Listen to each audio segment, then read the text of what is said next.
फ़ैसला करना मुश्किल हो जाए कि फ़लाँ चीज़ हलाल है या हराम, तो रसूलुल्लाह सल्लल्लाहु अलैहि वसल्लम ने इस बारे में हमें क्या करने का हुक्म दिया है। रसूलुल्लाह सल्लल्लाहु अलैहि वसल्लम ने फ़रमाया, हलाल खुला हुआ है और हराम भी खुला हुआ है, और इन दोनों के दरमियान बाज़ चीज़ें शक की हैं जिनको बहुत लोग नहीं जानते कि हलाल है या हराम।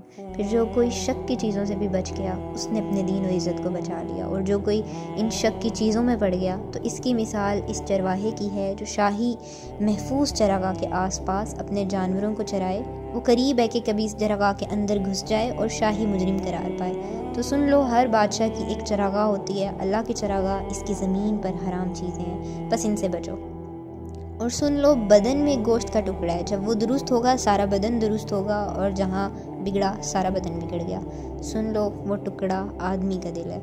ये सही बुखारी की हदीस है। अब हमने इस हदीस को ना बहुत अच्छे से जो है समझना है, क्योंकि इस हदीस में हमारे मसाइल का जो है वो हल है। रसूलुल्लाह सल्लल्लाहु अलैहि वसल्लम ने फरमाया कि हलाल और हराम खुला हुआ है, और इन दोनों चीज़ों के दरमियान बाज़ चीज़ों की ये शुबा है, यानी जो चीज़ें ऐसी हों जिनके बारे में हमारे दिल में ये शक पैदा होना कि वो हलाल भी तो हो सकती है और हराम भी। तो जैसे फ़ॉर एग्ज़ाम्पल आजकल मौसीकी को लेकर बहुत बात चलती है, और हम में से अक्सर लोग जो हैं कन्फ्यूज़ हो जाते हैं कि मौसीकी हलाल है या फिर हराम। आपको ये बात ना हमेशा याद रखनी है कि दिल में जिस चीज़ को लेकर ये शक पैदा हो रहा है ना कि वो चीज़ हराम भी हो सकती है, तो मुमकिन है कि वो हराम ही हो, क्योंकि कुरान में अल्लाह ताला ने हलाल चीज़ों को जो है वो वाज़े कर दिया और हराम चीज़ों को छांट कर हलाल से अलग कर दिया। लेकिन हम अपने नफ्स की ग़ुलामी में इस कदर खो जाते हैं कि हमें हराम भी हलाल नज़र आने लगता है। बल्कि ये कहना ज़्यादा बेहतर लगेगा कि हम हराम को भी हलाल समझने लगते हैं, सिर्फ़ इसलिए क्योंकि हम उस लज़्ज़त को छोड़ना नहीं चाहते जो हमें हराम से मिलती है, इसलिए हम उसको जस्टिफ़ाई करना शुरू कर देते हैं। फिर रसूलुल्लाह सल्लल्लाहु अलैहि वसल्लम ने फरमाया, जो कोई शुबा की चीज़ों से भी बच गया, यानी अब जिसके बारे में आपको कन्फ्यूजन हो रही है कि हराम है या हलाल है, वो इन चीज़ों से बच जाता है, इसने अपने दीन और इज़्ज़त को बचा लिया। यानी वो इंसान जिसको किसी चीज़ के बारे में ये शक हो कि वो हलाल भी हो सकती थी और हराम भी, लेकिन उसने आखिरी फ़ैसला ये किया कि उसने उस चीज़ को हराम समझकर छोड़ दिया और परहेज़ किया, तो यूँ ना तो उसे कोई नुकसान पहुँचेगा। यानी ऐसे अगर वो चीज़ वाकई हराम भी हुई तो इसका मतलब है उसने ख़ुद को उस गुनाह से बचा लिया। हालांकि वो बाकियों की तरह यूँ भी कह सकता था कि क्या पता वो चीज़ हलाल, और ये कहकर वो इस काम को जारी भी रख सकता था, लेकिन फिर भी उसने इस काम को छोड़ देना ज़्यादा मुनासिब समझा। तो ऐसे इंसान का ना तो ईमान डगमगाएगा और ना ही उसे कभी ज़िल्लत का सामना करना पड़ेगा। फिर रसूलुल्लाह सल्लल्लाहु अलैहि वसल्लम ने मज़ीद ये फरमाया कि अगर वो इंसान जो इस शुबा की चीज़ में पड़ गया तो इसकी मिसाल उस चरवाहे जैसी है जो शाही महफूज चरागाह के आसपास अपने जानवरों को चराए। करीब है कि कभी इस चरागाह के अंदर भी चला जाए और फिर शाही मुजरिम करार पाए। तो सुन लो, हर बादशाह की जो है एक चरागाह होती है, यानी बादशाह की वो जगह जहाँ से बादशाह ने अंदर आने से बहुत सख्ती से जो है वो मना किया हो। तो जहाँ ये चारों दीवारों के साथ बड़े बड़े बॉडीगार्ड बड़ी बड़ी तलवारें लिए खड़े हों और उस जगह की हिफाजत कर रहे हो, कोई भी अगर यहाँ दाखिल होगा तो वो डेफिनेटली उसके जिस्म के टुकड़े टुकड़े कर देंगे।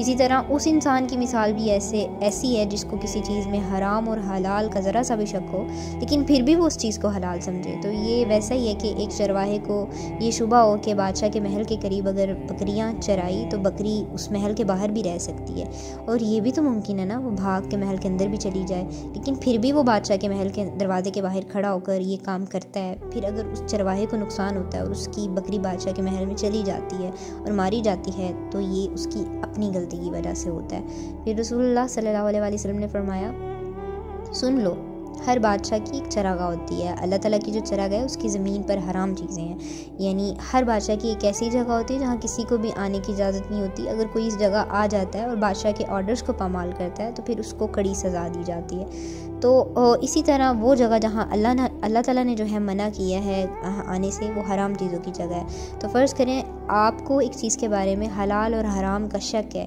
और आप उस चीज़ को हलाल मानकर करने लगते हैं, यहाँ तक कि सारी ज़िंदगी उसे करते रहते हैं, और आखिरत में जब आपको हिसाब के लिए बुलाया जाता है तब आपको पता चलता है कि वो चीज़ तो हराम थी।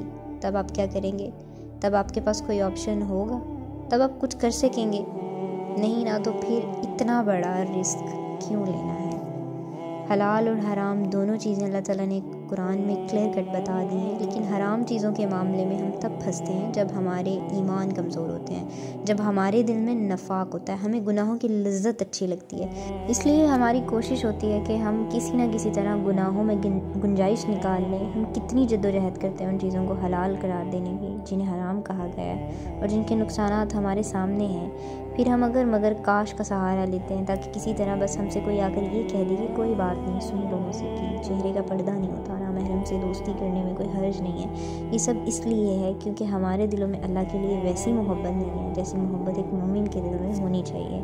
कब तक हम खुद को बेवकूफ़ बनाते रहेंगे, कब तक हम खुद को धोखा देते रहेंगे।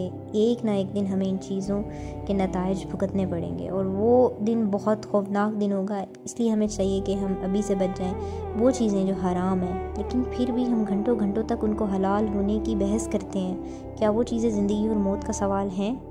नहीं ना। तो फिर जहाँ तक हो सके ख़ुद को महफूज कर लें, अपने ईमान पर वर्क करें, अपने और अल्लाह के एक ताल्लुक़ पर काम करें, क्योंकि इससे आपका दिल खुलेगा, आपके दिल में वुस्अत आएगी और आपको सब चीज़ों की जो है क्लियर कट जवाब खुद ब खुद समझ में आने लगेंगे। कुरान में ऐसा कुछ भी नहीं जो दिलों में हलाल और हराम के बारे में शक पैदा करे। ये हमारे खोटे दिल हैं और हमारे ईमान की कमज़ोरी है जो हमें शक में मुब्तला करती है। अब यहाँ पे हम एक एग्ज़ाम्पल लेते हैं। हम सब जानते हैं ना कि अल्लाह ताला ने हम पर 5 नमाज़ें फ़र्ज़ की हैं, सब जानते हैं ना। तो फिर अगर कोई हमसे आकर कहता है कि अल्लाह ने तो 3 नमाज़ें फ़र्ज़ की हैं, तो क्या आप उसकी बात मान लेंगे? जबकि आपके सामने कुरान की आयत हैं और नबी करीम सल्लल्लाहु अलैहि वसल्लम की अहादीस मौजूद हों, आप कभी भी नहीं मानेंगे। बल्कि आप उसे बताएंगे कि अल्लाह ताला ने 3 नमाज़ें नहीं 5 नमाज़ें हम पर फ़र्ज़ की हैं। आप तब तो कंफ्यूज नहीं होंगे ना, आप एक सेकंड के लिए भी शक में नहीं पड़ेंगे, क्योंकि नमाज को लेकर आपके दिल में गड़बड़ नहीं है। तो फिर हराम चीज़ों की मर्तबा आप इतने कंफ्यूज क्यों हो जाते हैं? क्योंकि आपके दिल में कहीं ना कहीं उन चीज़ों की इच्छा मौजूद है। इसलिए ख़ुद को मजबूत करें। आप मजबूत बनेंगे तो आपको कोई भी इंसान शक में नहीं डाल सकता, आपको इब्लीस शक में नहीं डाल सकता, क्योंकि आप अपने ईमान को लेके कॉन्शियस होंगे। आपका फोकस आपका दीन होगा, कुरान करीम होगा। आप अल्लाह की बात सुनने वाले और समझने वाले बनेंगे तो आपको लोगों की बातें कंफ्यूज करना छोड़ दें।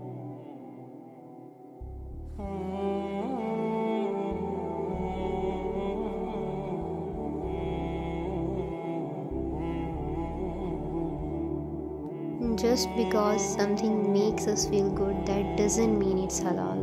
If Allah says it's haram and we people want to consider it halal, we always try to find so-called logics to make it halal anyway.